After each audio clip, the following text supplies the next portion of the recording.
The absolute best way to cook asparagus is the sous vide method, along with many other foods, by the way. But I'm going to show you how I do the perfect asparagus every single time. So we want to start with a fairly large bag. We're working with a pound of asparagus, and I'm splitting it into 2 bags, so ½ pound each. And you want to make sure that the asparagus isn't like in one big clump. One nice even layer is what you're looking for, because when you seal it up, it's going to bunch up anyway. Now we also want to add a little bit of butter. A couple of pats will be fine. ½ tablespoon to a tablespoon is good for this amount. And by the way, this asparagus is pretty thin. We also want to go with about ¼ teaspoon of garlic powder or granulated garlic, whatever you got. Just toss it in the bag. It doesn't need to be sprinkled all over or anything. It's all good. Again, make sure your asparagus is as flat as possible in one layer and give it a seal.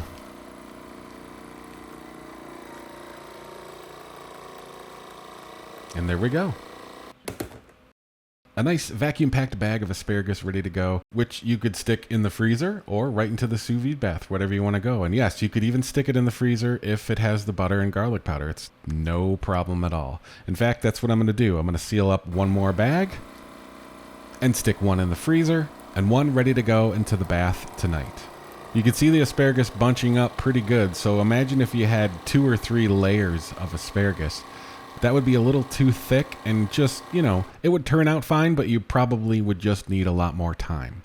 Okay, time and temp for asparagus. You want to shoot for 185 degrees. And here's the thing. If you have a lower powered sort of off-brand sous vide stick like I do, getting to 185, also depending on your container too, can be a bit of a challenge. So I have aluminum foil just over the top of the pot to help trap in some of that steam and help warm up the water a little better. And we'll also need to keep it on there when cooking.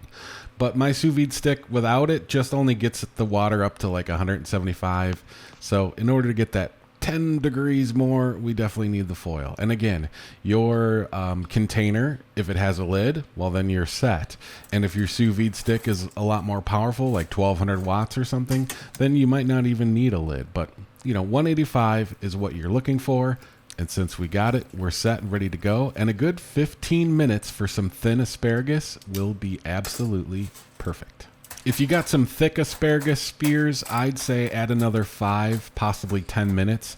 Here's the good thing with sous vide. You can't really overcook it. So even if it might be done at 15 minutes, if you let something go for 30 minutes, it's not really going to mess with the texture or anything. So once the bag has been removed and cooled down, of course, so you can handle it with your hands, cut it open, and we basically want to start mixing that butter and garlic powder all over the asparagus. A little salt and pepper sprinkled over, and there we go. Some very tender, as you can see, we got the flop, but it still gives you that crisp when you bite into it. The perfect way to make asparagus sous vide style. I'm cooking with Chris. Thanks for watching. I'll catch you on the next one.